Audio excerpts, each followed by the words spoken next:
we should be starting anytime here now. Yep, there we go. Yep, So, here we go.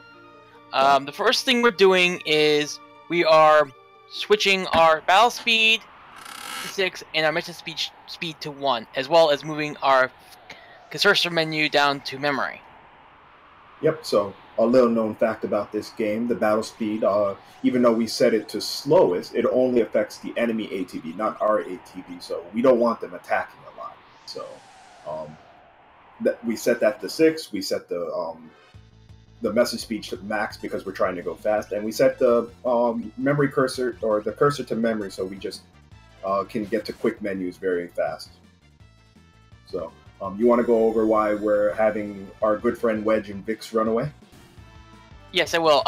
Basically, in order to help us with our experience routing and to make sure we get the kill well quickly, Vix and Wedge have to run. So just so our unknown character can get to level 5. If she were anywhere below level 5, the quick kill would be kind of impossible since Tech Missile will be doing 100 points less more damage or so. Yep. So the way this works out is there is 2 conditions that need to be met for running away. The first condition is their ATB bars that you see next to their names and their life point counter needs to be filled. And the second thing is that they have to have a hidden fleeing counter filled, and that will let them run away. So in Final Fantasy VI, each character has their own bar and can run away individually, as opposed to some other Final Fantasies where the entire party would run away. So we're going to go ahead and just kill these guys real quick. Some of these fights, like this one with the Vamamos, they are a little weird because with the Vamamos, Mammoths, there we go. As long as they're in the fight, we cannot actually have Wedge and Vix run away, so we're going to go ahead and fire beam them, and then have them run away while Terra uses a Bioblast. The Mammoths have a no run flag, we should probably mention, and this goes for several other monsters down the road, and with also monsters like Lobo as well. That is correct. So it looks like these guys got their fleeing off perfectly, so they should have no at least level problem fighting Welk. I don't know about any of our viewers here, but I have it, or anyone else that may be running it, but Welk is basically my mortal enemy at this point. So now, if these guys were on step route, we shouldn't be seeing encounters. Oh, and sylverfyre just got one, and as did Larry, so we're not on step route. Oh boy, we're in for a fun race here. We don't know what we're gonna get, so what we typically do is we set our encounter seed before we start a run here, and the seed we want is 244 or 245, I believe, are the numbers. If we were on either one of those seeds, we would just be able to walk up to this boss Welk and have no encounters. But it's going to be a fun run. We'll see how these guys manage with their random encounters, actual random encounters. So, Welk, this is a interesting boss because what happens is it's actually a 2-part boss. There is the shell and the head, and the shell has its own ATB, and if the ATB of the shell fills up, it will go ahead and pull the head in so we can't target it. The thing we actually want to kill on this is the head. So Larry got some very good ATB. Now, Larry is weight tricking in order to prevent the shell from actually ticking up in its ATB. Yep, so we're going to go ahead and do some manipulation with the weight tricking. That is entering our menu, and while we're in our menu, ATB for anyone in the battle will not move up. So what we're going to want to do is we're going to want to fire beam the shell and trigger a counterattack from it. That during that point where the ATB is filled and we countered or trigger the counterattack, it won't pull in the head. It doesn't look like Larry got it. And so far, I didn't get it either, so this is still anybody's race. Well, we're early on, but we'll see how everything works out here. Random encounters, no quick kills. You would think we're playing an RPG. Indeed. So. And Larry's Welk is down. Right, looking good. We should be getting one more tech missile on the other side and the fire beam. Sometimes we don't make the damage here, but that should be the end of Welk. There we go. Yep, there he goes. And Larry, of course, gets another encounter on the way to see our frozen friend. So. Yeah, frozen friend, he's on ice. It's cold up at Narshe. So, for those who don't know, we're going to be going through quite a bit of lore and mashing and lore and stuff that's happening. Tritalk over here wants to go talk to our girl, question mark. We don't quite know her name just yet. But Vix and Wedge, it's Vix in this game. Tritalk's going to say, yo, I just need to talk to her. I'm going to need the two of you to go away. And poof, vanished. Who knew that Tritalk was Espers were actually magicians? So our girl question mark here, unfortunately, was being manipulated by the Empire. She had something called a slave crown on, and well, Tritalk did a good job of releasing her. The slave crown also kind of messed with her memory, per se. Yeah, just like scrambled eggs. Just remember, folks, if you have a slave crown on your head, you should probably take it off. How can they when they're slaving to the person that put it on them? Details. Don't worry about that. Anyway, what we're going to do here is we're going to go ahead and go through a little bit of story. Doesn't remember what's going on, and the first thing she's going to try and remember is her name. Luckily for us, we get a chance to rename our character, and we're going to go ahead and rename them to single characters. The reason why we go right ahead. Sorry. Basically, the reason we do this is because since this text scrolls across the screen one letter at a time, in order to save time later on, each name is reduced to one letter, and that saves frames and everything. Yep. We have scrolling text here, so the less characters that actually show up because they come in at one at a time, the better. So, unfortunately, Narshe wants our girl T here, Terra, and the Magic Tech armor back, but this guy who saved Terra was part of the Returners and wants to set Terra free. No more slave crowns for Terra. So, another note here is that Narshe is actually an independent, neutral town. They don't want to mess with the Empire, and they don't want to mess with the Returners. So now here, while we're going to the cave, we're going to want several encounters in order to get to level 6. This is to help us get a spell named Antidote, but also to help us make sure that our next lovable character is a level ahead of where she is. This is for more leveling for other characters down the road for experience average. Yep, so just to expound on that a little bit, it is when we get new characters, they come in at a certain average of the party or level of the party that we have. So if Terra is level 6, Locke will come in actually, who is going to be our next character, will come in at level 7 because of the average +1. It's one of those funny little well-programmed things they actually did for the game. Looks like Larry hit the trigger too early and went on, unless he got level 6, which I didn't notice. No, Larry did not hit level 6, so this will be quite interesting how this turns out. But meanwhile, during the escape for our girl T here, she bumped her head, and now she's having a little bit of a flashback, remembering when they put the crown on her and a couple of the things that she did. Not very nice things that she did, but I don't blame her. Do you blame her? I can't really blame her for not liking it, but we know that it's not exactly her fault either. So no one's to blame but the Empire. Got you. So, meanwhile, she's gonna cover a couple of other things that we're gonna do during this run. So leveling is very important in this run. We don't have a step route, so we're gonna have some very odd encounters. So it's our girl T we'll go over the character individually. Each character that comes into the game, each one that joins our party has a particular skill, a unique skill that each one of them can use. Currently, T can use magic. Then, actually, in the next couple of seconds here, everyone's favorite treasure hunter, and I'm gonna say it, treasure hunter, not thief, has the he has a treasure hunt ability, not the steal ability. They couldn't fit treasure hunt in there, so they just had to use another word. How unfortunate and rude.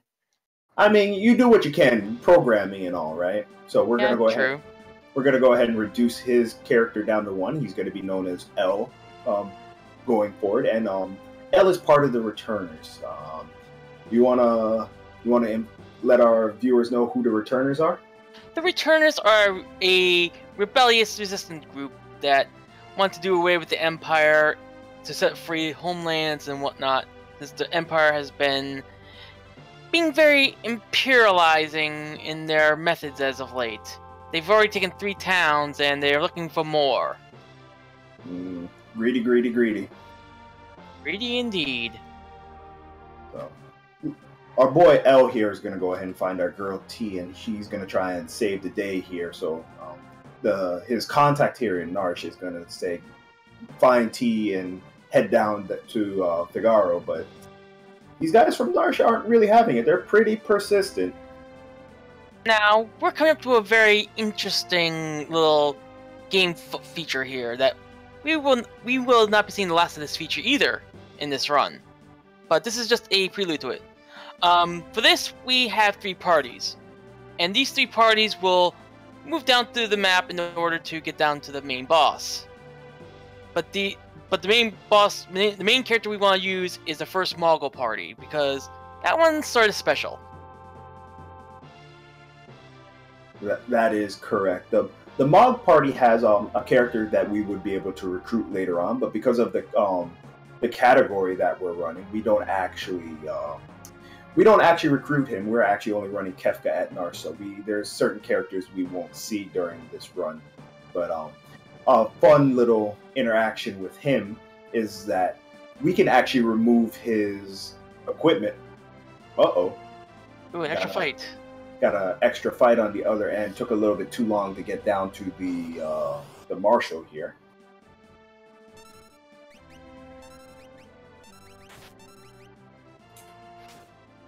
And the sylverfyre is going into the fight. Basically, the marshal has a chance to net you, which just happened on the AngryLarry side, and Mog got the hit as well. Ouch. Caster Curse is real, friends. Caster Curse is real, even if it's happening in real time. So, unfortunately, with the stop on there, we can't remove the equipment off of Mog. We want to go ahead and borrow his shield and mithril pike for some other characters. But if we're lucky here, we'll go ahead and do enough damage and get a chance to remove it off Mog still before the battle ends. Yes, hopefully you will. The basic premise of this battle is Kuku and Kutan have to fight the Lobos while Mog and Kupan fight the Marshal first round. And it looks like Larry did not get a chance to get the items off of the Marshal of Mog at all. So, if you don't manage to remove the mithril pike off Mog, things get kind of hairy. You do a little bit less damage because we actually really want that damage on some characters later on. But it's still doable, so we'll see how Larry adjusts as we go forward.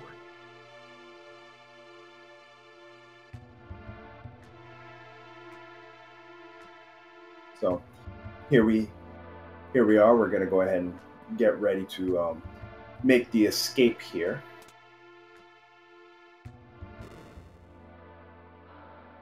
So Locke is going to go ahead and find out that our girl T is she has some amnesia, but we're going to go ahead and make our way down to Figaro. That's where we're heading. So these guys aren't step route. So what do you think? How do you think they're going to adjust to this? I'm not sure. I think they're going to keep right on going, or at least come up with something, try to figure the way through this without the step routing. I mean, it's not that hard to do, but we'll see how. We'll see. So we will see indeed. We're going to go ahead and make our way down to Figaro. If you guys would give us a few seconds here, I'll go ahead and try and make a small adjustment. If you would give me 1 moment, Zero.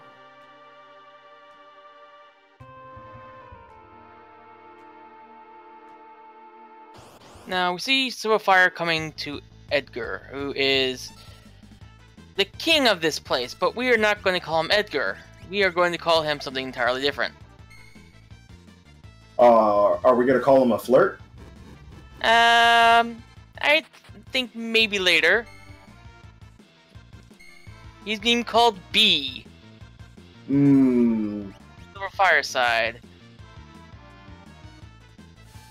And Larry looks like he's grinding in the desert for the extra level.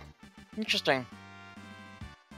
Yeah, just trying to see if he can get some adjustments here, seeing that he triggered the cutscene a little bit early here, but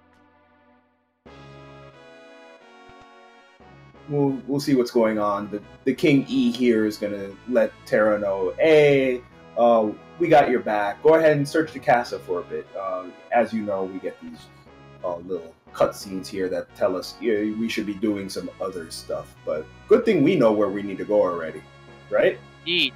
Right? Not gonna get lost in the castle. Oh, we can't get lost in the castle, but we still have problems walking through it, don't we? I mean, my left foot goes right, my right foot goes left. Things just happen. They do what they want, and then we don't know what happened after.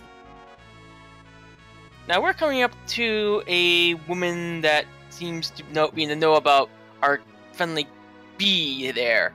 And we learned that he has a twin brother, or a younger brother, or some kind of brother, what have you. It's a younger twin brother, because one has to be born before the other. So younger twin brother. And this is my boy. This is my boy Sabin. We're going to go ahead and go through a little bit of a backstory here. They're going over the part where the king is not doing so well, the former king, and yeah, we're just going to introduce our buddy, as we name him S here, Sabin. And we will cover a little bit more about him later, as this is just a flashback.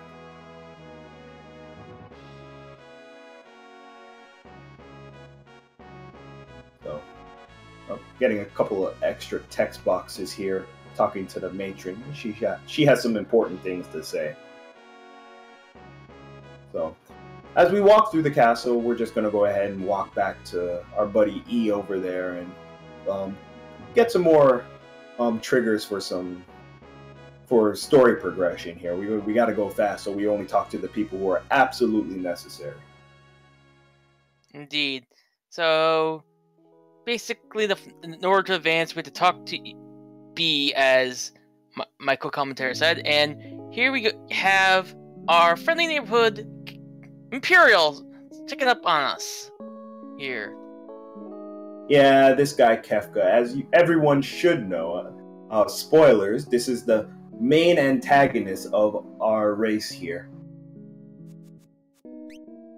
And he just likes to cause trouble wherever he goes, it seems.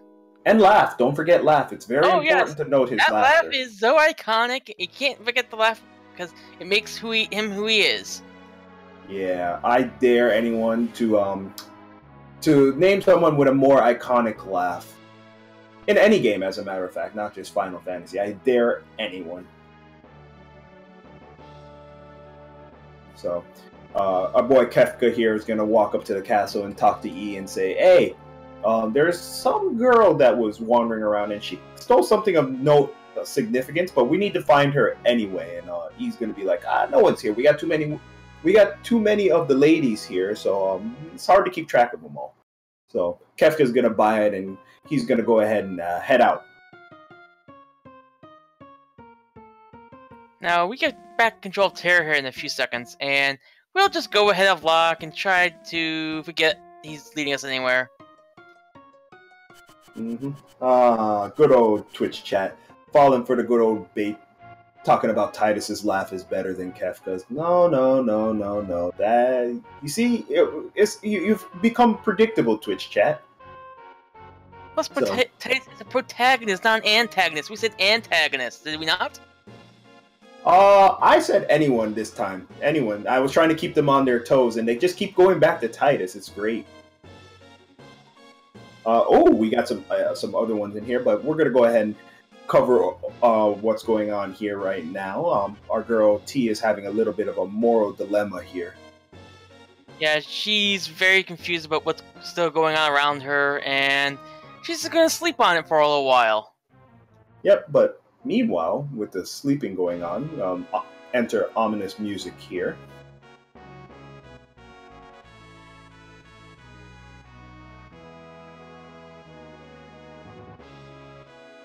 We're gonna find out that some weird things is happening. So, does anyone know of a castle, a stone castle that can catch fire like this?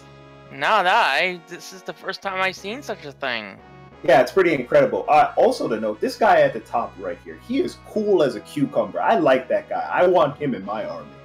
Also, this guy was the trigger to progress the story. You don't have to talk to Kefka at all. Yeah, most people think. So, yeah. No one's got time for that. So, we're gonna go ahead and jump on our chocobos, and our chocobos will take care of the fire, right? Maybe, but I don't think there's enough of them to do it. All right, so we're gonna go with Plan B, which is we're gonna sink the castle. Sink the castle, but how do they do that? Final Fantasy logic. Plus, Edgar is a mechanic, so he probably rigged something to do it. I mean, he is a master mechanic, right? Master engineer. Of course. Do you know what school he went to? I'm sorry. I'm afraid I don't know. I'm not sure there's any schools for that in their world. I heard it was a really nice school called Vector. Vector, school for the elite. That might be it. Now here we go into the Magitech fight. This fight is pure and simple. We don't want to fool around. We just want to use Edgar's crossbow, which is by far the best weapon we're going to have in this part of the run. Also, we don't want to use Terra's magic, because that sets off a 40-second cutscene. Yep, no magic here, but just going over the crossbow for Edgar. Edgar is, as I said earlier on, one of those guys with individual commands, and his is tool, so he comes equipped with the auto crossbow, which does quite a bit of damage, and is going to be our primary source of damage for a good part of this run. So, easily dispatching the Magitech armors, and we're going to go ahead and roll away.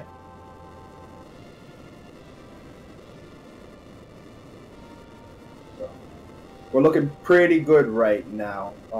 What do you think we should do? What do you think we should do? Should we just keep riding these chocobos into the sunset? I think we won, right? End of run. I think we did win, but we still have to go west in order to get someplace else, I think. Okay, so we're going to come up with this new idea. Instead of riding into the sunset, we're going to go ahead and convince T to go talk to a very special person. We'll cover that special person later on, but they're going to go talk to the mentor of Edgar and Locke, the leader of the Returners. So we're gonna have to go through a couple of caves here, through a mountain, head over to South Figaro, and take care of some stuff. But meanwhile, while we walk through the cave, we're actually gonna fight everyone because we have our good friend E here. Well, we don't fight the Hornets at all, though, in individual packs, though. You are correct. We would not want to fight the Hornets in individual packs. That is actually a important note here, because they're not on step route, so they don't know exactly what encounters they will be getting. Also, the 200 packs only give very limited EXP, so they're not worth fighting either. Yep. So, but luckily for our friends here, one auto crossbow should be able to just take care of everything in this cave. If do have a chance to not die from one crossbow strike, though. Right. So if they don't die, if we look on Sylverfyre's lettering here, he's got the good old BLT here. But if they don't die, we have L&T to go ahead and back him up with by queuing up a attack. So everything should be good going through this cave. There's no real danger of dying.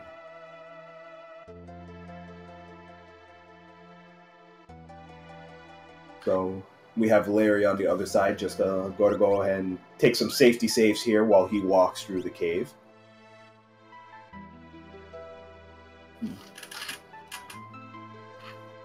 Looks like we're gonna go ahead and take these hornet fights anyway, just for see if we can pad up our experience a little bit. So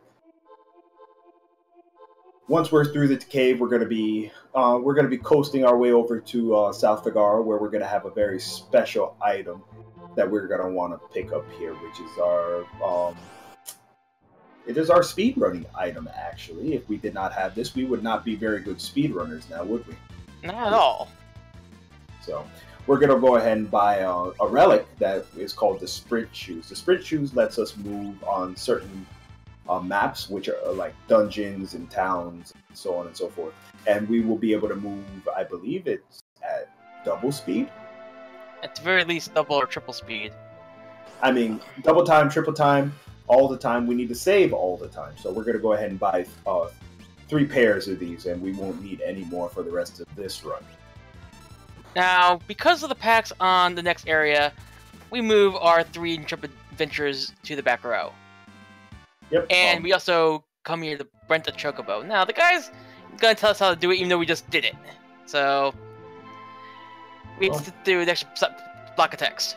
Well, when you're a lonely old man and all you have is chocobos to keep you company, you want to talk to anyone for as long as possible, right? Of course. So, just to cover one of the mechanics for front and back row. When you're in the front row, you do more damage with like fight and physical commands, but you also take more damage. And when you're in the back row, you take less damage, but you also do less damage. So we're gonna want to go ahead and put everyone in the back row. But you would think, but wouldn't we want to do more damage? Tut tut tut. Auto crossbow doesn't care what row it is for damage, so it will do the same damage whether it's in the front row or the back row. But these guys are a little strong. Our auto crossbow can't really handle like these brawlers in one. Yeah, we're supposed to run away from the brawlers at all times. It looks like we may have also gone out of the way for no apparent reason, but there is a reason behind it. We are collecting our next relic, the Atlas Armlet. This allows us to have Edgar become more powerful because the Atlas Armlet increases physical attack. Yep. And you are absolutely correct, unless we're using a ranged attack or magic, but we want to hold on to our magic here, and we don't really have anything to use for ranged attacks, which basically that's what the auto crossbow is for us. So we're going to go ahead and take a couple of these encounters here.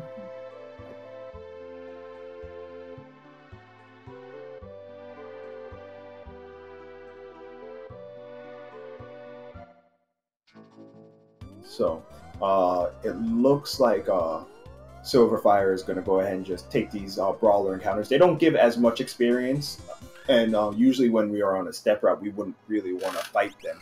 But he is not currently on a step route, so he's just going to try and pick up some experience so we can get to some very specific levels. Yeah, you know.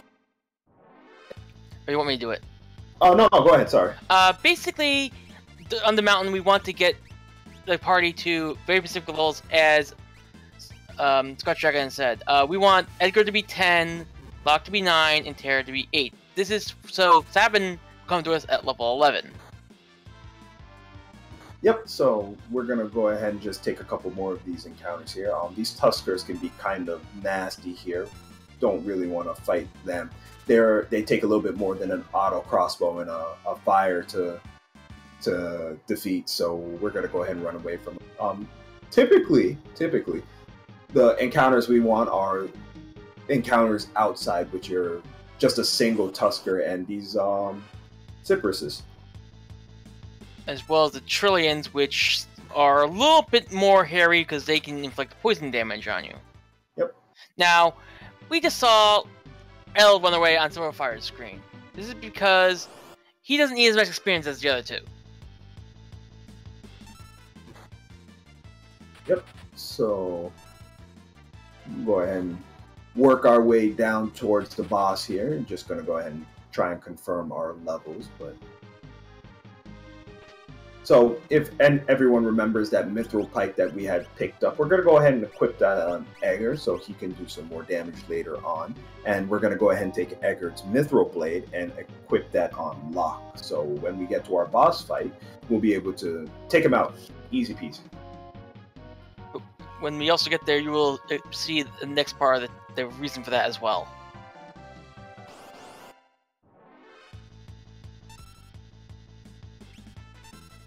Yep, so as you see here, our girl Terra got poisoned, so we're going to go ahead and use that wonderful spell that we picked up, the Ant Dot, so we don't actually damage ourselves too much, because we will take damage each step that we take, and then we would also get that funny screen that hurts our eyes as well. So, luckily with these Trilliums, we can go ahead and just use auto crossbow, and if we're lucky, they won't get any attacks off and one-shot them. If we get bad damage rolls, we can just clean them up with a single attack, but things are looking good on both ends right now.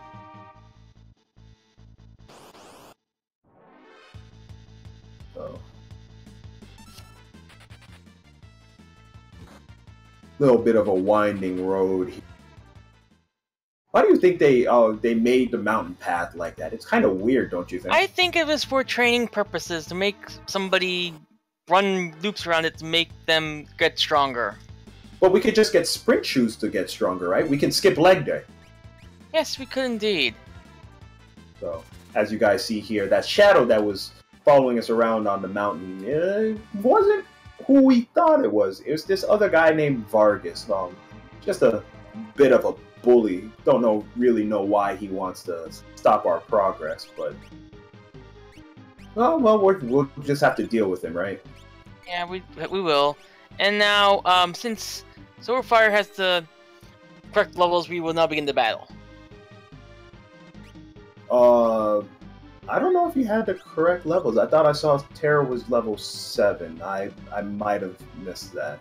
I might miss it as well. So here, for the beginning of the battle, we want Edgar to auto crossbow, Hair the Fire, and Locke to switch his weapon and go to the front row in order to deal more damage to Vargas.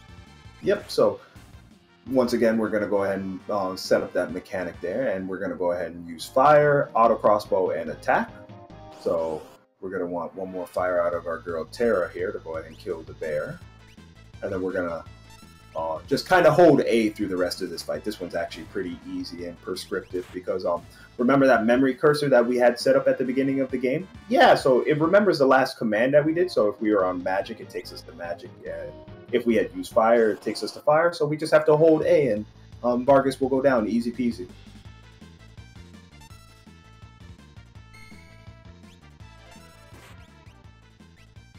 So just gonna go ahead and take a look at this. We actually want to kill Vargas with some speed, because sometimes he'll just start talking, and we don't want Vargas to talk. But in this case right now, talking to us, and we get S joining us.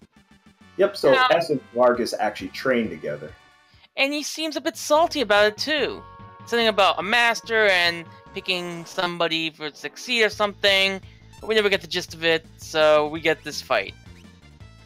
Yep. So Sabin, our good friend here, his special command is Blitz, and Blitz is once you activate it, if you put in a special command. So in this case, we're going to want to put in left, right, A. We're going to go ahead and use the pummel, which will end the fight. Easy peasy. No fuss, no muss. And now we get to sit through this touching brotherly moment. Ah, the twins. I love the twins. They're such good characters.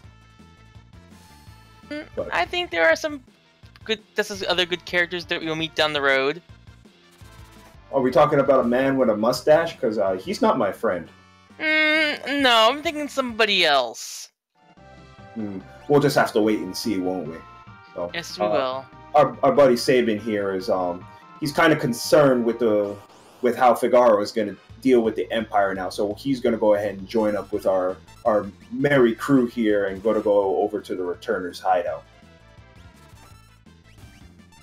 Meanwhile, on Larry's side over here, a little bit unfortunate here. Terra's going to have to take that poison, so he's going to have to take some time to remove the poison off her. He's looking pretty good on levels. He just needs one more level for Edgar here.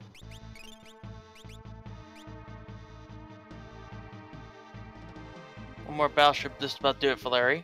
Yep, he's going to go ahead and walk around a little bit and see if he can trigger a battle.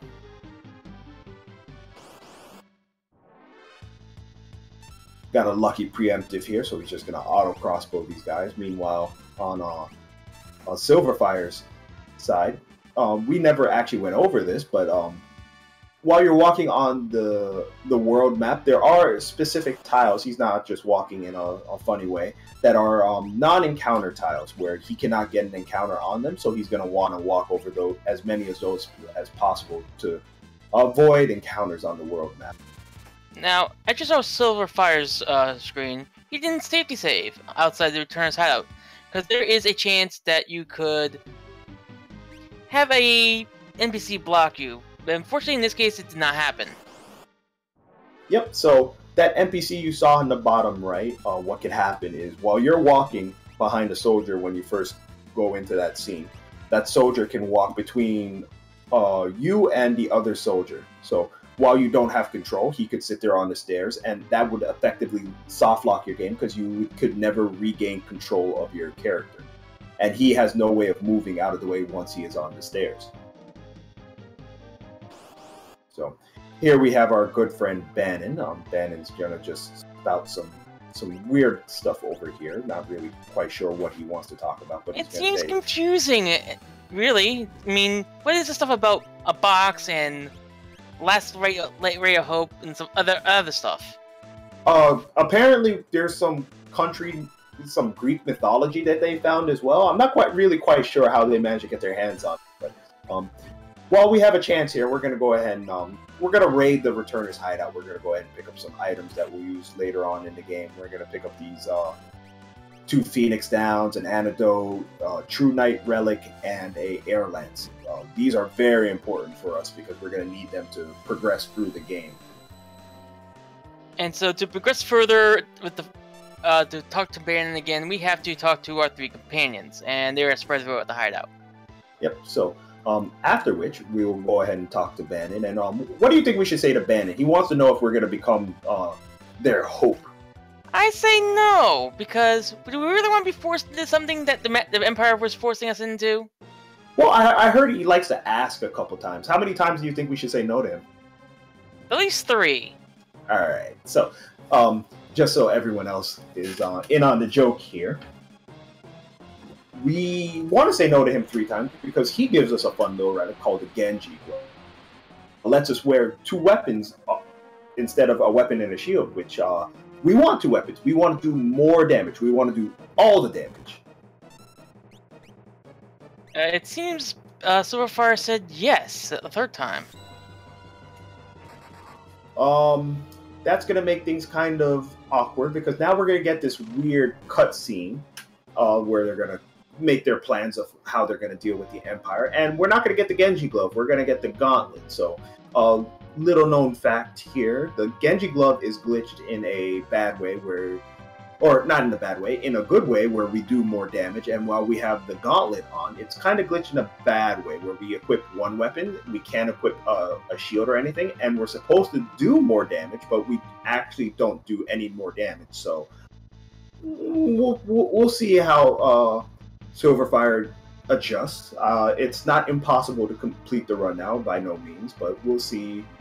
We'll see how the story progresses and how he manages to navigate around it. Also, this cutscene takes about a minute of time to get through. Yeah, but while saying no, just get this right there, and we don't lose much time in the process. Yep. So, unfortunately, the Empire is catching up to our merry squad here, and they've kind of taken they've taken up arms in South Figaro. So Locke is going to go ahead and leave our party to see if they can slow them down before they get over to the Returner's hideout. And we're going to jump on a raft. Instead of Locke now, we're going to go ahead and pick up Bannon. And I have some words about Bannon, but I don't think I'm allowed to say them. You want to talk about Bannon for me here? Bannon is utterly useless. He has 120 HP, and he's squishy like a donut. But he has the health command. Shouldn't that be good? But does he? But he takes so much more damage. I mean, of course, with what has been our strategy is he's in the back row to take less damage, but that really doesn't help matters. Yeah. So as it were, unfortunately, these guys are not on step route here, so the river is going to be a little bit more perilous to them. So usually what we would do is if we were on a proper step route, we would get only 2 encounters on the river. But unfortunately, since these guys are not on a step route, they could get anywhere between 2 and I want to say 5 or 6 encounters.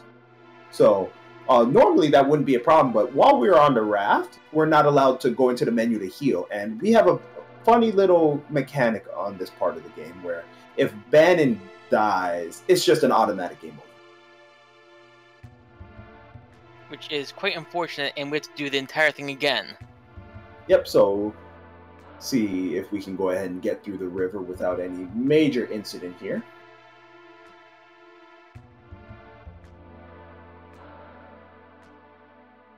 So typically, the second fight is supposed to be a pair of Petrodons, and it looked like Sylverfyre was going to try and set up for the level 11 Egger, or B in this case, but since we're not, we don't know what encounters we're going to get at this point, it doesn't look like he got the level 11.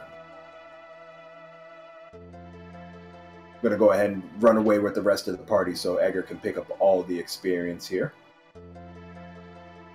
Meanwhile, on AngryLarry's side, just going to go ahead and move through talking to the party member so he can go ahead and do his we're going to call it the river walk at this point.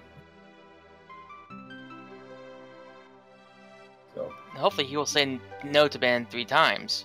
Now, in Sylverfyre, we're coming to one of the first of the 2 save points and a respite area. Here we can heal up, and if we have a tent, use it or whatnot. Yep. So we get 2 moments of reprieve here. We get 1 or 2 save points that we can go ahead and go to. But it's looking pretty good right now. It's only 2 encounters, or 3 encounters so far, actually. Make that 4. Oh, lucky preemptive there. Yes, very lucky indeed. Larry's on his 2nd, no, I believe? I believe so. So, and... I'm sorry about that. Go ahead. Go. No, you go ahead. Okay, so what we have here is Larry. A fun little mechanic in this game is there's a couple of different ways of advancing text. We can mash A. We in battle text we can hold A, but what we can also do is we can also queue up our quick answers that we want here. So while we're saying no to Bannon, we can actually hold down while mashing A, and it will automatically say no. So, gonna go here and it looks like AngryLarry got his Genji glove here. Everything's looking good on that end.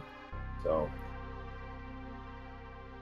looks like Sylverfyre is going to come up to everyone's favorite octopus, or at least some people's favorite octopus.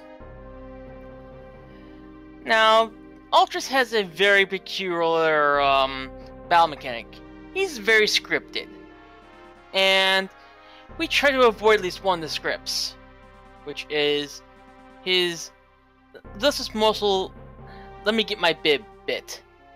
Yep. So, fun thing about Ultros is he's very similar to how Welk actually reacts to certain counterattacks. So if we use the fire command on Ultros while his ATB is charging, we're going to try and get the counter to cancel out his regular attack. Unfortunately, it looks like Sylverfyre was a little early on it and got the counterattack and the regular attack. So if we had the timing right, we only would have gotten the regular counterattack. So Meanwhile, our buddy Saban here with the shady cool guy sunshades on. Looks like Larry also decided to do a river reset for himself. All right, we'll see if that works out. As you see here, Ultros can be pretty dangerous because of his tentacles, doing a lot of damage here. Let's see if he can manage to get off one more. Could we get the clutch heal in there? Hopefully we can. Oh, he's going for the damage, and he gets it. Ooh, so lucky. Clutch win. Yep. Meanwhile, Larry is going to go ahead and start his river walk here.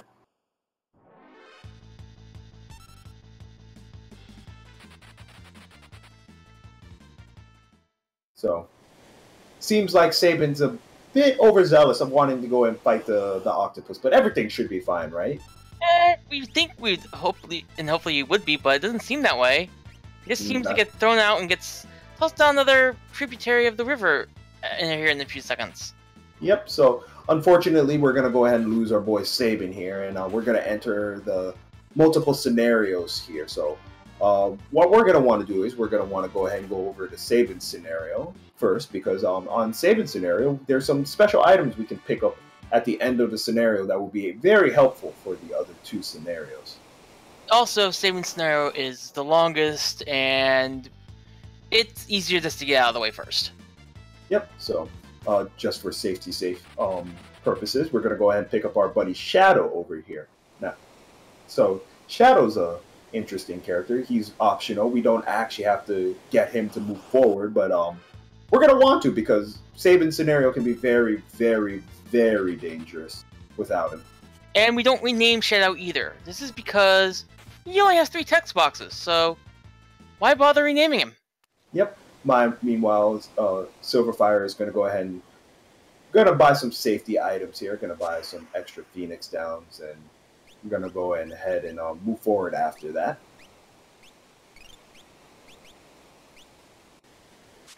Nice quick encounter after walking out from the Chocobo vendor. So Shadow is an interesting character. He's a ninja. So what do ninjas do? They climb trees, right? I think they run away a lot. Plus, this ninja has a rather interesting little friend with him. Yep. So Shadow actually has a dog with him. A dog that will take certain attacks and can counterattack if he was to take a physical attack. Also, on top of that, Shadow actually has the throw command. So what ninjas like to throw stuff, right? So he's going to throw shurikens. Or in our case, that lucky little air lancet, he can throw weapons. And the air lancet we picked up, we're going to go ahead and make use of that later on. Indeed. And Larry has just entered Ultros. Alright, so we'll see how Larry's fight turns out while Sylverfyre is making his way down to the Imperial camp, because apparently there's a battle going on. A battle, you say? But what? Over what?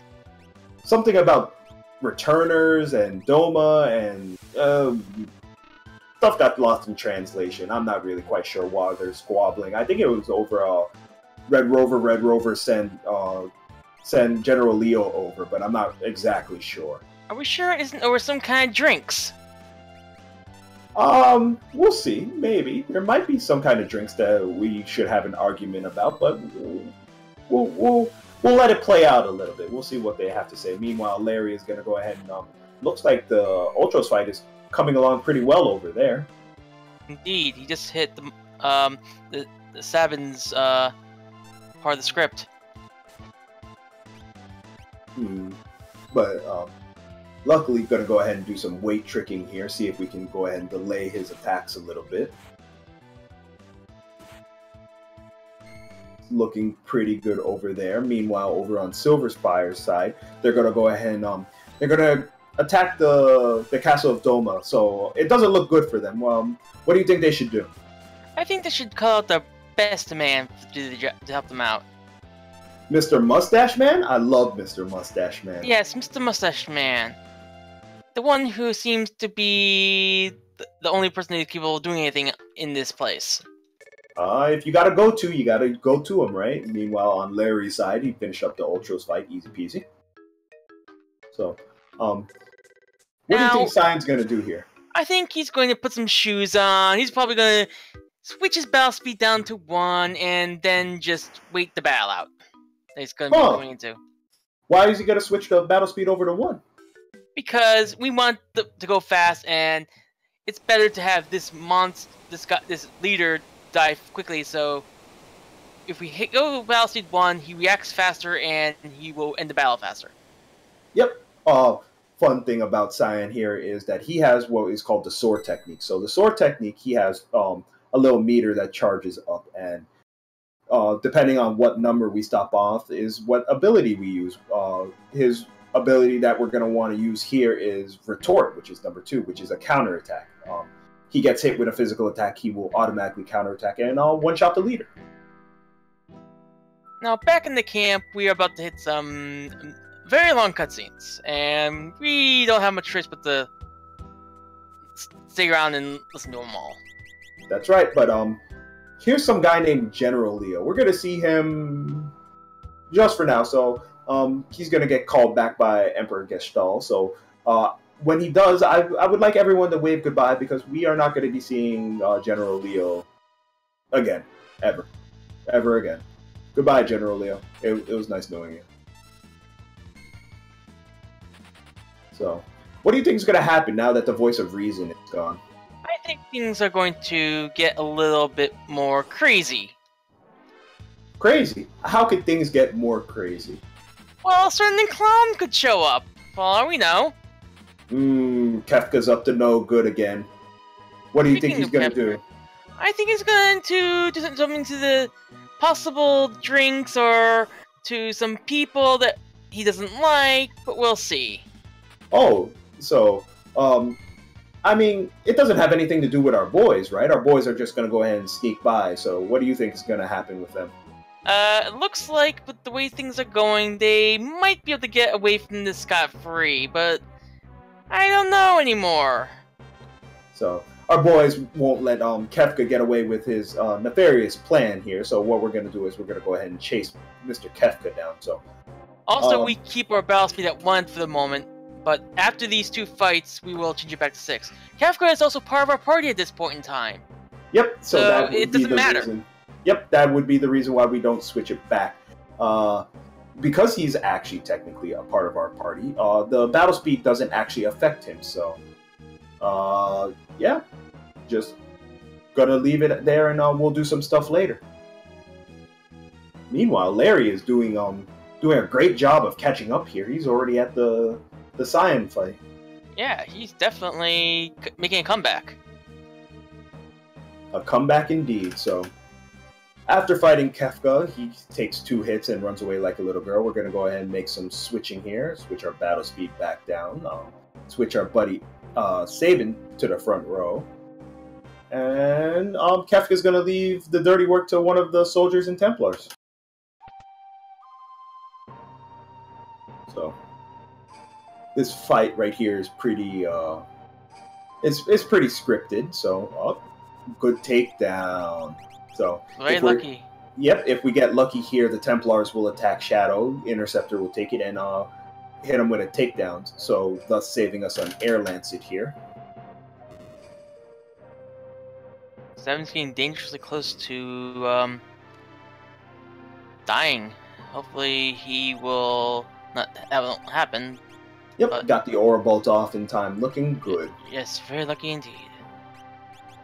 So. And on Larry's side, he's just entering the leader fight. Yep. I think we're forgetting something. Where'd Kefka go? Kefka went someplace else to pour something in the river, it looks like. Oh, he's making purple drink. Purple drink. Who wants purple drink? We got purple drink. We got a river full of purple drink. I think you can go wrong with that, right? I don't know. There's a reason why in those Sunny D commercials you never wanted to drink the purple stuff, right? Oh, indeed.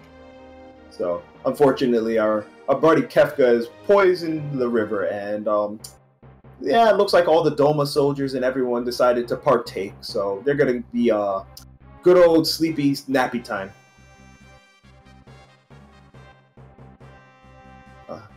Who knows? Maybe they were they were allergic to the color purple. Maybe they don't like grapes. Maybe they are allergic to grapes. Oh Maybe no! they were allergic to something in the synthetic mixture of it all. Oh, who knows? But Cyan's gonna figure out it's poison, and he figures out, oh man, we gotta go protect the king. Unfortunately, we're going to see here that we may not have been quick enough to do that. You know, with how the kingdom works, I don't think our poor man, the King of Doma, could afford all the antidotes he needed to counteract all these poisons. It's a bit of a tragedy, recession and all. Yeah, how unfortunate. Plus, the battle stopped the trade of goods from coming in as well. Yeah, so what do you think we should do? Do you think we should check for some other survivors? There's got to be someone that's alive, right? Oh, yes, we should definitely check for survivors. What could go wrong? Oh no!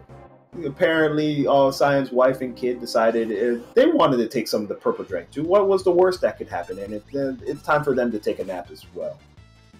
Oh dear. Oh dear. What do you think we should do after this point? Should we calmly go talk to this person who did this to them, or should we do something else? I think we should call the police, but apparently Cyan has other ideas. Yes, he seems to be going off into a rage to fight whoever did this. Yep. So. Now, these gauntlets are also very interesting. You can talk to Cyan from the back or the side, but you cannot talk to him from the front. Talking to him from the front just kicks you off to the side and actually damages you as well. Yep, so luckily with our buddy Cyan here, we're going to go ahead and fight off these grunts. Unfortunately, we don't have control of our buddy Cyan, so we're going to hope that he just does regular attacks here.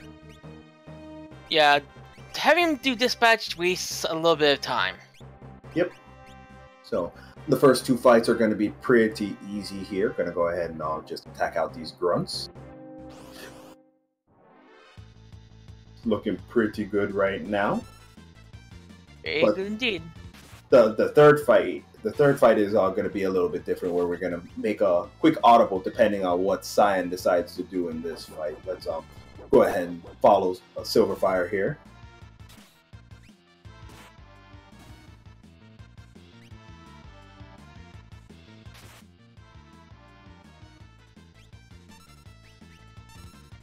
A little unlucky here. Cyan decided to attack the cadet.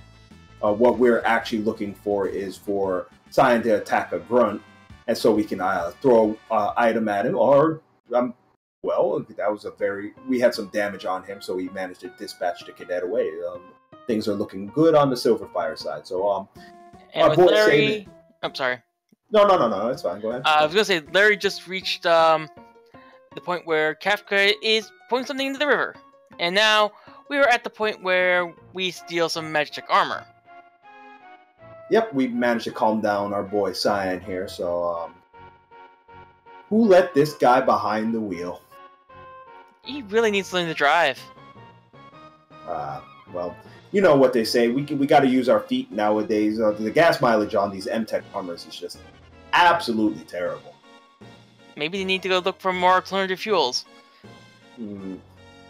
Well, while we do that, we're going to go ahead and make some equipment changes here, and we're going to go through a couple more battles.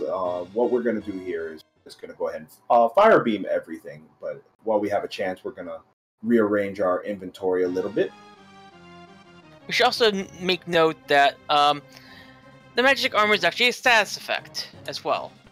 Yep, just like Interceptor. So the fun way that they managed to get Kefka in Magitech armor is the only way they could do it was make Magitech armor a status effect. It's not a normal status effect that can be inflicted upon you, except by the game itself. There's no mechanic of an enemy saying, here, you're now Magitech.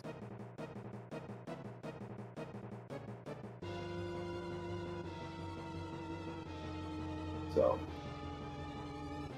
Sylverfyre looking pretty good, doing some rearranging here. While on Larry's side, going to go ahead and talk to the King of Doma and find out he's taking a nap. And now he's finding out that Cyan's family is taking a nap as well. Now, this is the third of the final fights in the Imperial camp with the Magitech armor. And hopefully, after this, we will be on our way to a certain place with a certain object. Right, so we got to get out of here. There's too many of them coming after us. So, unfortunately, it looks like our Magitech armors ran out of gas. I told you about that gas mileage. So, we're going to go ahead and beat a hasty retreat over to the south. I mean, what's the worst that could happen, right? Yeah, nothing can go wrong by doing this. Nothing can go wrong. So looks like Larry's entered the third of the battles in the camp with Cyan, and he just unfortunately didn't make Split's input. Yep. He should be able to clean this up pretty nicely. Meanwhile, on sylverfyre's side, gonna go ahead and enter the Phantom Forest. So, Phantom Forest is a pretty interesting place. There's some really strong enemies out here that we don't really want to fight, so we're going to try and run away from as many of them as they can. There's also a 5-pack that we really want to avoid here as well. 2 of the monsters in that pack can just stop on you, and this like in a 3-pack, and a ghost will fire on you as well. Like what happened right now with sylverfyre with this pack of 3 ghosts. So we can get stopped. We can have fire cast on us. We can be slowed. So, oh wait, what? What happened to the forest? Where are we? We're on some kind of weird-looking train, but how did they get here? Oh well, everything's gonna be fine, right? We'll just jump on the train and escape the Empire, right? We might as well. It's convenient, isn't it? By convenient, you mean train to the going anywhere? Anywhere being the other world? I guess it would be kind of convenient, but then again, it's not. And we're trapped on this train until we find some way to get off. Well, easy way to do that. We got to go to the front and go ahead and tell that conductor we need to stop the train. We're still alive. We need to get off this train. Indeed. And so, the next couple of cars we are going to go through are full of ghosts NPCs, which are moving, and we want to avoid them. If we were on step route, we would not move at all from our path and just keep on going until the very end of the car. Yep. And from there, we would take an encounter at the very end in order to avoid a nastier encounter outside. Yep, there's most of the encounters we want to take are actually inside, but the outside we have bombs that can fight us, and they cast a very nasty attack called Blaze.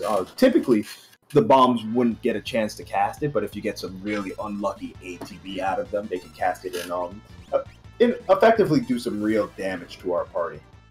Roughly around 150 to 160 damage, and if you're really unlucky, can kill you outright. But we have some other problems right now. We have some ghosts here saying there's no escape, nowhere to run, nowhere to hide. So, but maybe there's some other ideas about how we can run. Oh, looks like that's coming up right now. Yep. It's a good thing our buddy Sabin didn't worry about sprint shoes, and he never skipped leg day. So we're gonna go ahead and ninja run over these train cars right here and wait for it. 6 to landing, perfect 10. That dismount could use some work. Maybe. But when you're being chased by ghosts, you can't really complain. So, mind you, they're still chasing us. So we're gonna go ahead and hit this switch and detach the cars. I mean, that all these cars have those switches, right? This seems that one does. Very weird. I wonder why. Oh, because we also needed to open the door so we can get into the car. Huh, interesting. Larry's just finishing up his 3rd Magitech fight in the camp. So he should be on his way to this very area as well, soon enough. Yep, so we're going to go ahead and make our way through this. As you see here, sylverfyre is getting a little bit of a troll here from these enemies. Luckily, getting away all right. So, our buddy Sabin, so we went over blitzes earlier. So he's a really strong and tough dude, right? Of course. Right, so we're going to want to put a lot of attack damage on him. right? Right. Except for one small thing. What's that? Some of his blitzes are actually magic damage, like aura bolts. Ooh, you're right. Yep. So what we're gonna want to do here is we're gonna pick up a certain item. What do you think it could be? I don't know. It could be some sort of wrist thingy. It could be some kind of cape. I don't know. Well, I do like capes and I do like wrist thingies, but we're gonna go ahead and pick up these earrings. The earrings will go ahead and increase our magic damage, which is gonna be pretty important for later on.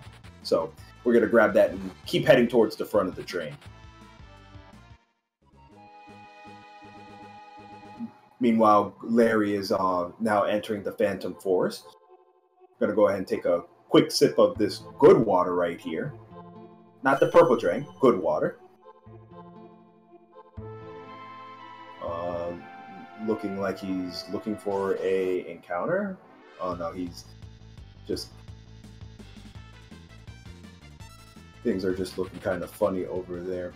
Meanwhile, I believe Sylverfyre's stream is still going on over here. So... Yeah, he just encountered the 4-pack of shadows which demied him. Okay. Demi, of course, knocks your HP by half down, and it's not pleasant. Nope. So makes things a little bit more inconvenient, but Sylverfyre is going to go ahead and cure up, so things will look good over there. Yeah, we're having a little bit of issue with Sylverfyre's stream. We're going to go ahead and try and work through that. So meanwhile, we're going to go ahead and we're going to keep an eye on Larry as he comes up to the Phantom train now.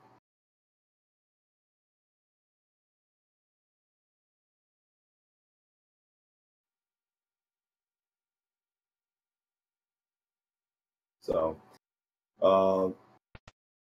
just to go over how the Phantom train works, if we're actually on a step route here, it could be kind of obnoxious with these NPCs because they tend to get in the way, and we don't want to really step off our step route. But with the way that these guys are playing right now, it shouldn't be too much of an issue. Meanwhile, okay, Sylverfyre is just coming up to the Phantom train fight. Looks like he pressed the switches inside, but how do we know which ones to press? We're speedrunners. We know all. Yes, we do. Now, let's see if we'll get a swag suplex from Sylverfyre tonight, or will we just get the standard Phoenix down? It looks like we did get a suplex. Yep, we got. I have some audio here. It can be confirmed. We have a train suplex, boys. We have a train suplex. We have a validated run. And Sylverfyre is just going to go ahead and finish it off with throwing the Phoenix down on it because undead enemies in this game, they're not really keen on restorative items. And if you throw a Phoenix down or a potion on them, a potion will damage them. A Phoenix down will make the undead, well, dead again. So I'm going to go ahead and get themselves off this crazy train. Yes, indeed. And after we get off, hopefully nothing can go wrong from there. No, what could possibly go wrong? We got off the Phantom train. Everything is great, right? It seems so far everything is fine as soon as we got off the train. Doesn't seem anything bad could happen at all. So, unfortunately, we know the truth. The purple drink put our friends to sleep, so Science Family is going to go ahead and jump on the train to the other world. For our friends, can we get some Pog Champs for Science Family? Or Pog Champs, excuse me. Bible Thumps.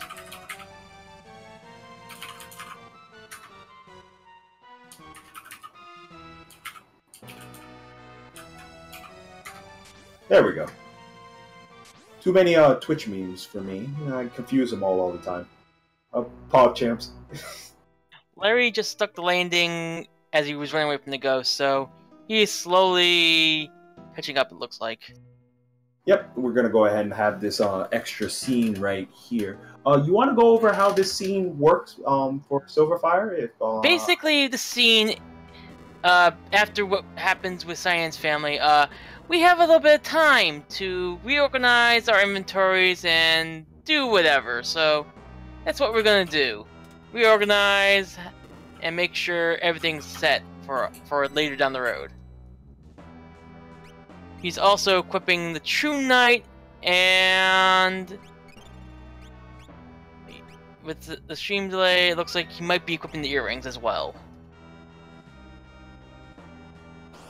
Yep, looking pretty good here. So with the science scene, unfortunately, we got to give our buddy a moment to mourn the loss of his family. So we just have to wait a little bit. It's a time sensitive scene, so we take that time to go ahead and make some adjustments to everything.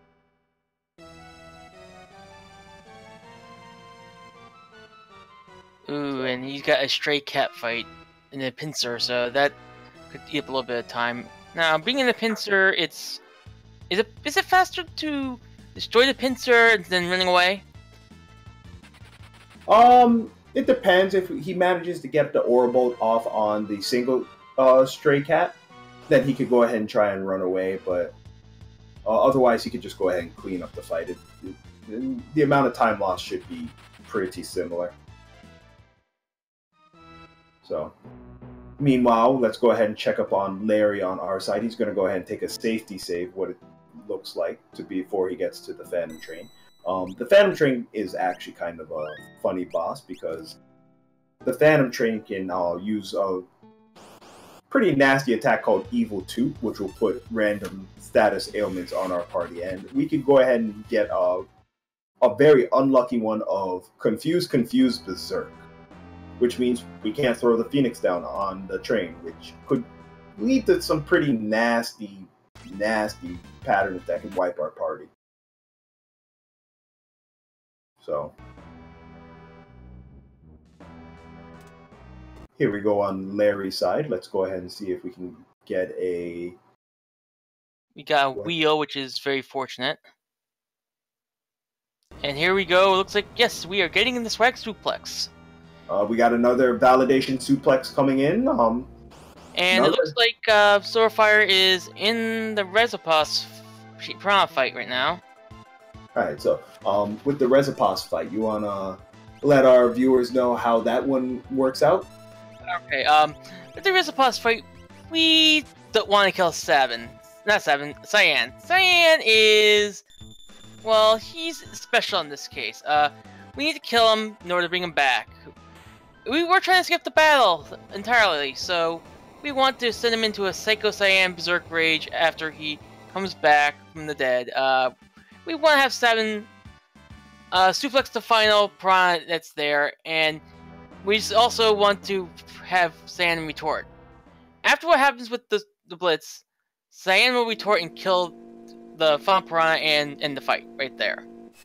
Yep, so how that works out is Sabin will be using Suplex, which is a physical attack, and Cyan's retort is ending up to be magical, and for some odd reason the game gets confused and says, oh, the fight's over, and then we just skip the boss. Easy peasy, right? Indeed. And we are just about coming up to one of the most RNG-heavy parts of the run for Sylverfyre. More will be explained as we get closer to the time when we need it to get done. Yep, so we're just going to go ahead and rename our buddy here Gao. And meanwhile, on the other end here, looks like Larry is finishing up. So if we can get some, and I'll get my terminology right this time, could we get some Bible thumps for Cyan's family?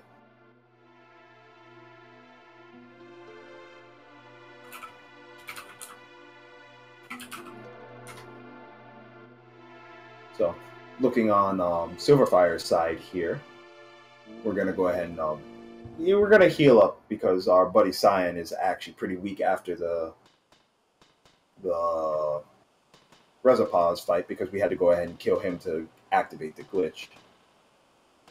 And we come across the first encounter of the Veld, which is a Temple Soldier fight. Now, for on step, we would get an entirely different pack, and the packs do tend to be different depending on what seed you're on as well. Yep, so funny thing about the Veld is that we only see encounters that we've actually had in the game. So remember those guards in Lobo that we thought we could fight them, we could fight the Templars and soldiers, tons of different fights we can get. But as you see here on Silverfyre's side, actually having a lucky but unlucky encounter with Ga here.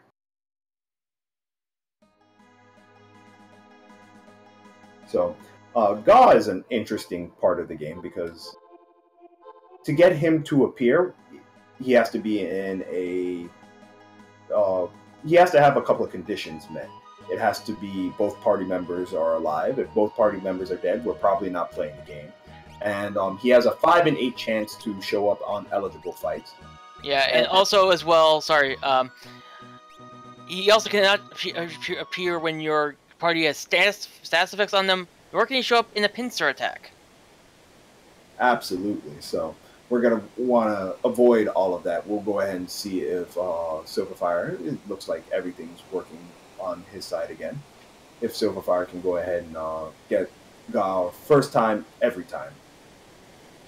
In order to get Gao, we have to pick up a piece of dried meat from the town, and from there we just have to get lucky. Looks like Larry is doing Rizopas the old-fashioned way. Yep, this is a feasible option in case you want to do it in a weird fashion here, or not a weird fashion, in the standard fashion. We do it the weird fashion. We're weird like that. So what we're going to want to do is just go ahead and damage out Rizopas as much as we can. Before he shows up, it's going to take a little bit of time because it's I believe it is a time-sensitive fight. Yes, it's about a minute between when we start the fight and when Rizopas shows up. Looks like Larry might have had a change of heart on what he's trying to do. I don't know. Now, we just gave Gao the meat. And so we're entering this long whole day cutscene in order to find out what Gao wants to show us.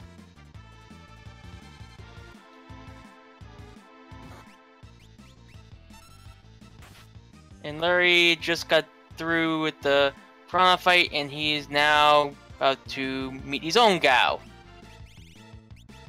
Yep, so what do you think that Gao could have in store for us? Something Thou, maybe Thou, shiny Thou?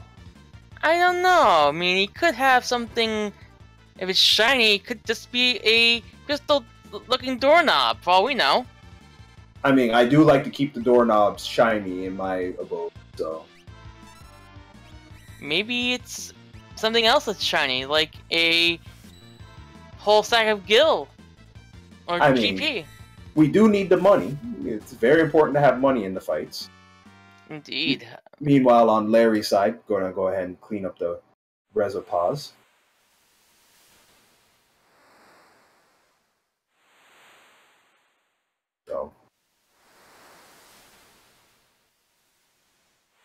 So we're going to go ahead and follow Gao out and see what shiny, Thou, shiny, Thou, good for us.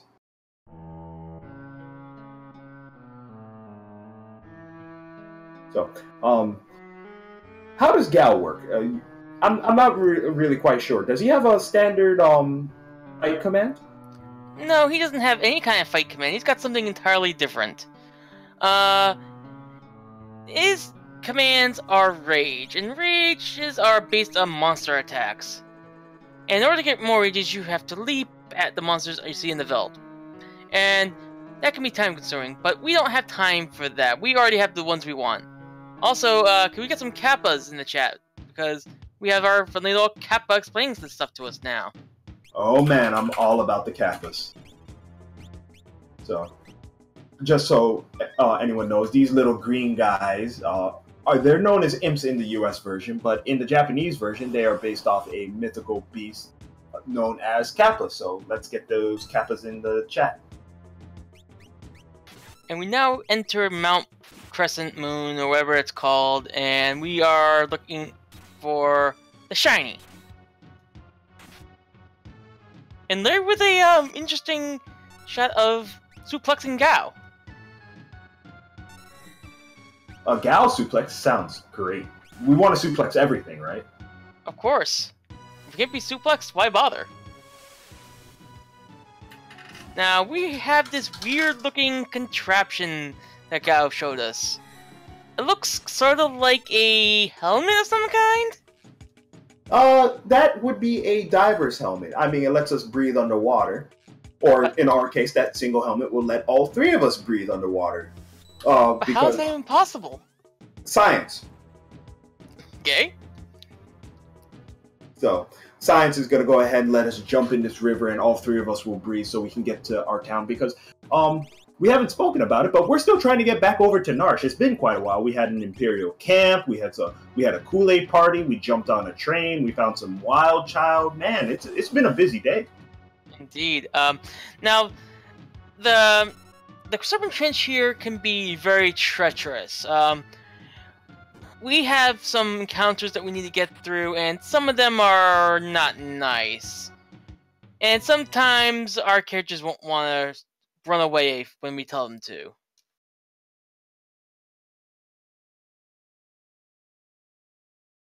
Yep, so the Serpent's Trench, we're going to get pretty much guaranteed 4 encounters. A little bit unfortunate, but if we're lucky, we won't get any of those nasty encounters like the single Anguiform or any pincers or such. A nice side attack, though.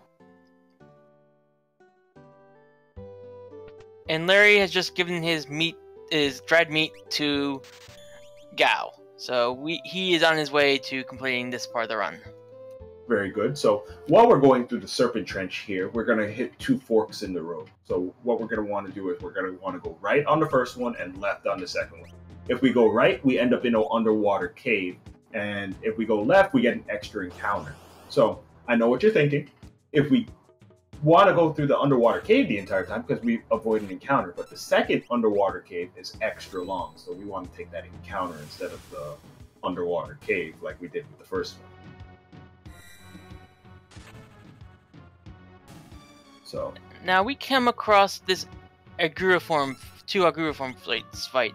At this point, it would be easier to have Saiyan be killed if he was fortunate, but he wasn't, but got away very quickly. That fight can be tough to run away from as it is. It's one of the running flags as well. Yep, so a fun little thing about Saiyan is, unlike Locke, who's our easy treasure hunter, who has an increased running speed because he's trying to get back to sell the treasure that he found, Saiyan doesn't know how to run away very well, so he has a longer run gauge that he needs to fill, if you guys remember that from earlier. So now on Sylverfyre's side, he just bought 11 smoke bombs. He's also doing some other shopping for some reason, but that could be he might be doing some other run. Maybe? I don't know. We will have to see. Looks like just buying up a lot of stuff for some safety here. Yes, indeed. And now, once we talk to this man on the boat, we can hop aboard and sail out of this scenario.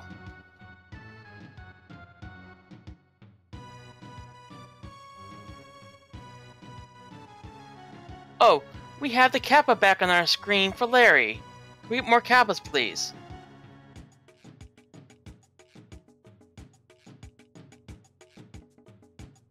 Now, here we are back on the scenario screen. And, oh, we're going with the Tea Party. Interesting.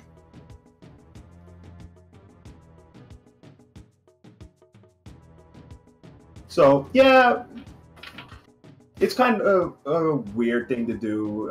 It doesn't really matter which one you do first. I believe they're both the same speed because you're going to go ahead and go through. But it all comes down to preference, whether you want to do lock scenario first or Terra scenario. But oh, what was that? That was a special little item he used there. What do you think that was? That was some kind of smoking bomb thingy. Smoke bombs let you run away from an encounter unless the flags are there. It also makes it easier to just get out of the battle. as well. So far the river's only given Sylverfyre 2 encounters, it looks like. And he's out. This is So, looking pretty good right now, so so we're now, just finishing up the Kappa scene on Larry's end here, on my end. So Silverfire is going to go ahead and walk up to the Narshe again. So remember that little entrance that we left out of? Yeah, we're going to go ahead and go back through it. Got a lucky secret entrance into town. and the reason we have to go through this entrance is because the front gate is kind of being watched, and they don't want us to go into town at all. Yeah, well, I mean, remember what happened the last time they let someone into town? Some guys in some Magic Tech armor decided to do some stuff. I mean, what are the chances of that happening again? I don't know, this seems kind of remote to happen again. We'll have to see. But meanwhile, we're going to go ahead and walk through here, and we need to get to that same house we were at because we got to go talk to that guy who was part of the returners. Some stuff is going down, and we want our girl T to meet that Esper. So, but first, we're gonna have to go through this security gate. So, with this security gate, they want us to follow the light, but yeah, we're speedrunners, so we're not really good at following directions, right? Of course not. We're just going to take a little detour and go straight up where we can, and just press hold A, and we automatically tag the light. Easy peasy. Easy every time. Meanwhile, on Larry's side now, I'm going to go ahead and find out that Gal has forgot where he put the treasure, so he's going to go ahead and see if we can find the shiny.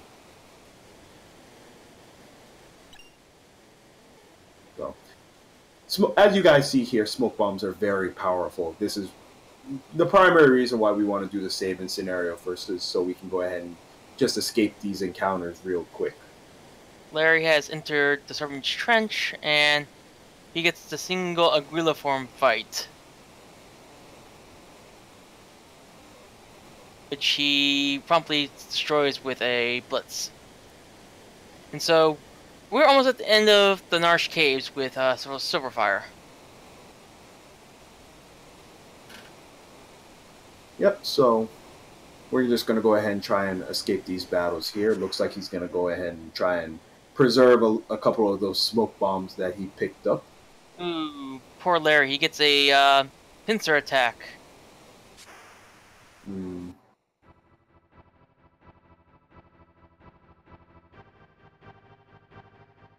So, meanwhile, on Silverfire's side, finishing up the Terra scenario, nice and easy, quick and good.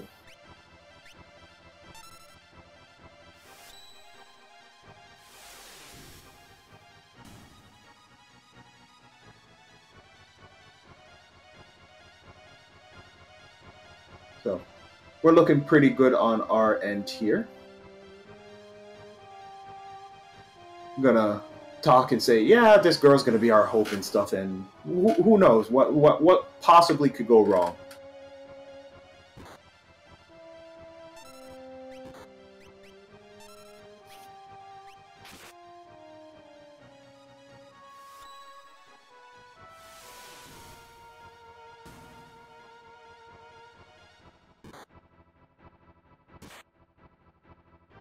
So here we go through the locks part of the scenario, and well, yeah, there's a lot of things we can do here. We can go ahead and steal some guys' clothes. We can go ahead and save certain people, and we got to save the people, right? Because South Figaro has been subjugated by the Empire.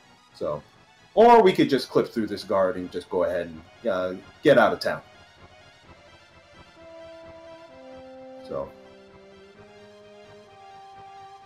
we're going to go ahead and do some nice saving here because this cave can be kind of treacherous, and equip and put some sprint shoes on, so things are going to look pretty good here. So, unfortunately, with this part of the game, Locke is by and lonesome, so what we're going to want to do here is run away from every encounter. He doesn't really do much damage, but luckily for us, he has a very short, or a smaller meter, less time to charge up to run away, so he just needs full ATB, and we'll get away easy peasy.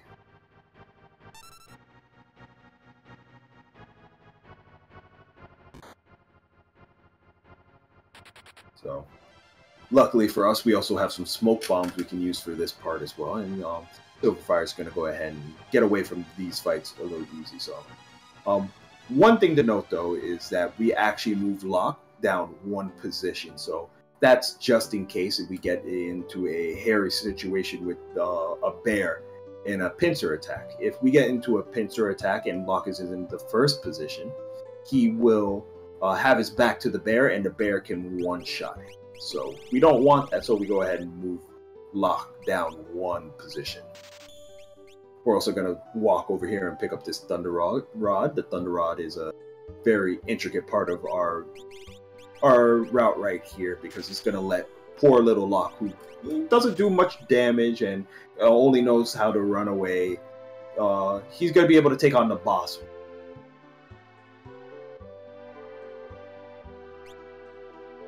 So, Thunder Rod is a interesting thing. It was a mechanic that was back in Final Fantasy V, where you can actually use the rod.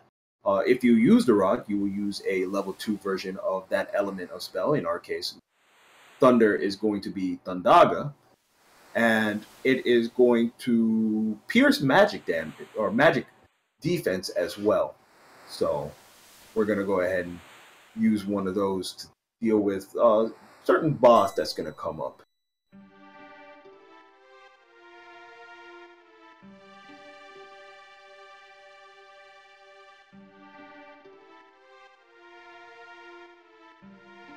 There shouldn't be any real problems with this. The only real problems that we have is we could end up poisoned, but luckily Sylverfyre didn't end up poisoned.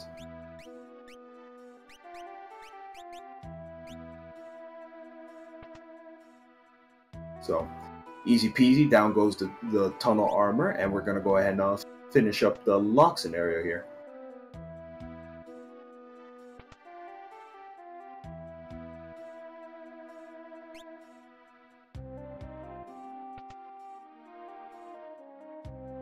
Chat is correct. That is a treasure hunter, not a thief. Don't get it twisted, friends. So Sylverfyre is going to go ahead and come up to the end of our race here. For those who don't know, this is the Kefka at Narshe tournament. This is an intro category that we use to bring in newcomers to the race. I am actually a newcomer myself. This is the first time I've actually ran Final Fantasy VI. The other categories can be a little bit longer and a bit more scary for first-time runners. So what we go ahead and do, and we do about a third of an entire game, the entire game here, and we count our time at when we finish the fight with Kefka at Narshe. So this run usually takes about an hour and a half to 2 hours. It's a highly recommended run in my. I'm having a blast learning it. It's as well as I am. Yes, sir. And do you have any personal opinions of how the Kefka at Narshe category is? It's relatively simple and easy to run. It's not overly hard. So, if anyone's interested in learning, we have tons of resources out there. You can go ahead and ask anyone in the tournament. Our tournament actually has quite a few people in it. I believe we're above 70 people, which is phenomenal. So if you're interested, you can go ahead and get in contact with any of us. We have a board and a wiki page that you can go ahead and gain some insight if you are interested in running Final Fantasy VI, this short category, or if you're interested in running the entire category. Sketch percent or 100% or any percent, all the resources are there for you to learn. But meanwhile, Kefka's mad. Kefka's heading to Narshe, and he wants that Esper bad. So what do you think we should do? I think we should defend the town and make sure he can't get away what he wants. Sounds like a good idea, but exactly how do you think we should defend? I don't know. We don't have any heavier weapons, so we got to do it by ourselves. Alright, so, remember that mini game that we had at the beginning? Yeah, we're gonna do it again. But this time, we're gonna do it with the party members we picked up. Also, just in case anyone missed it, yes, that is a Mughal. That's General Kutan. Little did we know, Kutan from the beginning of the game was part of the Empire the entire time.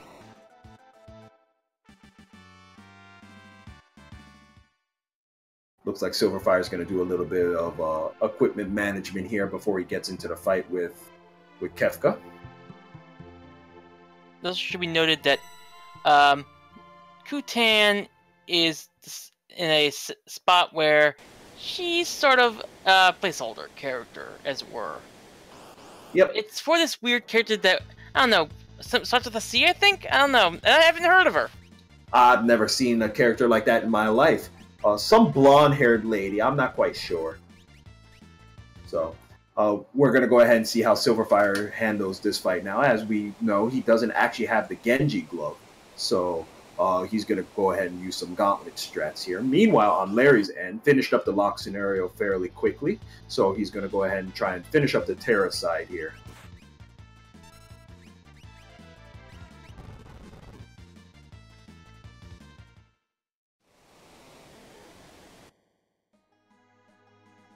So, here we go. We're at the climax of our race right now. We're going to go ahead and fight the evil clown Kefka. So, same rules apply here. We're going to go ahead and we're going to let these guys walk by us while we're going to go ahead and walk towards Kefka. But funny thing about these guys is that when they're walking and their foot is up, we can go ahead and walk past them without triggering their encounter.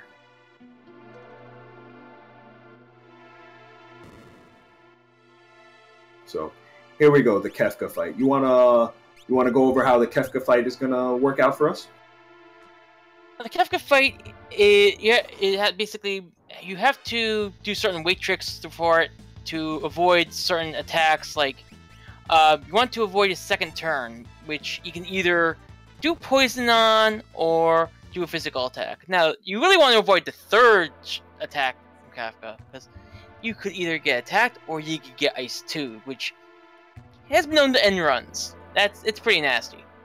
Yep, it's a multi-target Ice 2, which can hit all our characters, and our characters aren't exactly the strongest of all runs that we do in this game. So casual runners wouldn't really have a problem living through it, but we're pretty underleveled, so we're gonna want to go ahead and take care of Kefka as fast as possible. You might want to say we want to dispatch Kefka.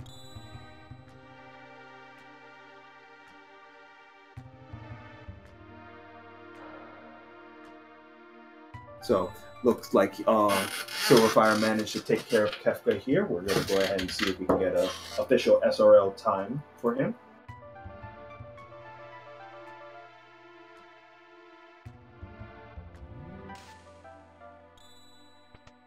And as soon as it comes up, it looks like Silverfyre is finished with an official SRL time of 1:36:39. Congratulations to Silverfyre for completing his race. Looks like we have Silverfyre in the chat with us right now. Silverfyre, are you there?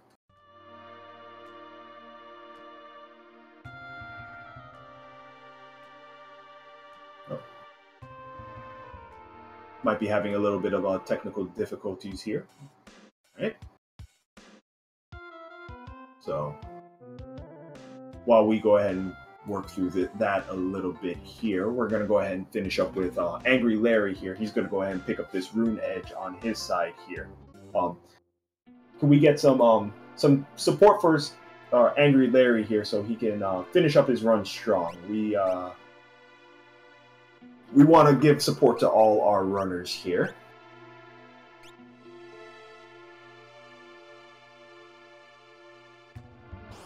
So, just for information purposes here, yes, this is not the end of AngryLarry here. AngryLarry is just going to move down to the 0-1 bracket, because the way we have this tournament organized is we have the Swiss format, where we are going to have 4 rounds, and each of our winners are going to face another winner in the next round. In each of Hello, can you hear me now?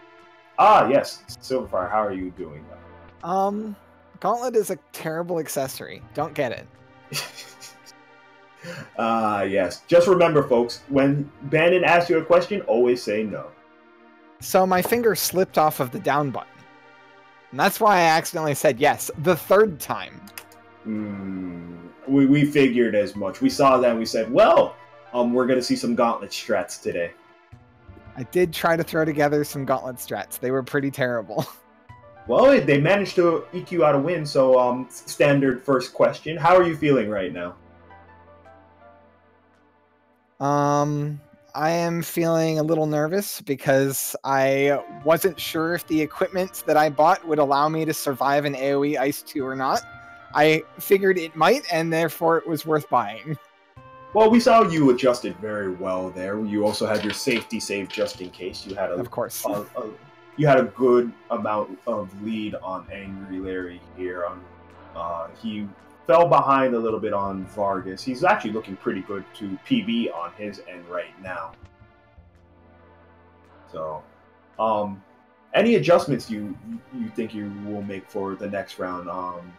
You're going to be moving up to the 1-0 bracket instead, while Larry's going to go ahead and move down to the 0-1 bracket. So you got 3 more rounds to get through here.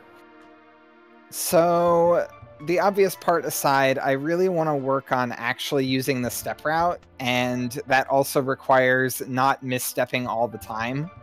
I haven't been even attempting it. Like, I didn't even attempt the step route in this one. I don't know what my seed was. I briefly tried to get on the seed 244 just to see if it would help a bit, but then I messed up and I wasn't on the right seed anyway. I see. So, good work today, though. I mean, you managed to get a 136 here, so it's looking like you're making some really good progress. Do you have any words for our potential runners of this game? Do you have any personal feelings or any suggestions for any aspiring Kefka at Narshe runners here? I would say go my route and don't get hung up on doing seed manipulation your first few times. Like, had I not screwed up the gauntlet thing, that would have been like, what, a 133 or something, just from like the cutscene difference and not having a Trainwreck Ultros fight alone. Alright, this sounds good. Just to answer a question in chat, yes, Quexo is actually in this tournament. He won his first race. He's going to be moving up to the 1-0 bracket, so we're going to see him later on. You guys should stay tuned for that. We're actually going to see some Sylverfyre as well here. So, meanwhile, AngryLarry is going to march his way up to the top. If we can get some support for him, he's going to go ahead and try and finish up strong. So, we have plenty more races for Kefka and Narshe. This is only round 1, so you guys should keep yourself tuned on RPG Limit Break.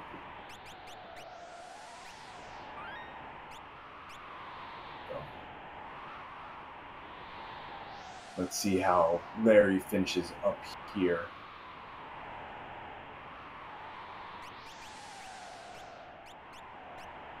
Going to go ahead and make some adjustments to the party here. We're going to go ahead and use our strongest team. We didn't have we were watching Sylverfyre finish up, but just to go over it one more time, we're going to make one really strong team as we had in the first Defend X character type of mini game, and we're just going to walk down to Kefka and bop him on the nose. So,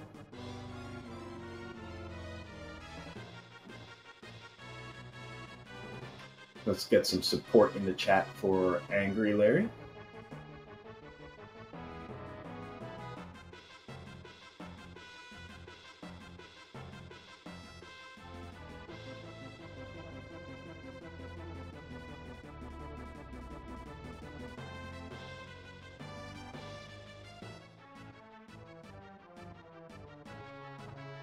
AngryLarry getting past that first guard, easy peasy. We're going to go ahead and see if we can get past the ground guard, and then see if we can get past this really obnoxious guard right here. He could be kind of troublesome, but AngryLarry managed to get past him A-okay. So, the Kefka fight can be kind of treacherous here, as my buddy Zero was saying earlier. We can end up getting a really nasty third round of attack here, which could be Ice 2 or any number of magic that can be used. But what we really don't want to see is Ice 2, so we're going to want to go ahead and see if we can use our good old friend the wait trick and see if we can slow down Kefka a little bit while before so on. So we're going to go ahead and berserk our buddy Gao here with I believe we use Exorcite, excuse me, and we're going to dispatch an attack with our buddy Edgar over here.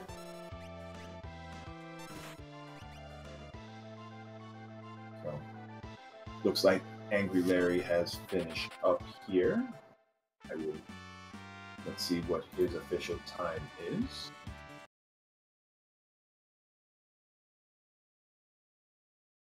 Uh-oh. Speedruns, why you fail me?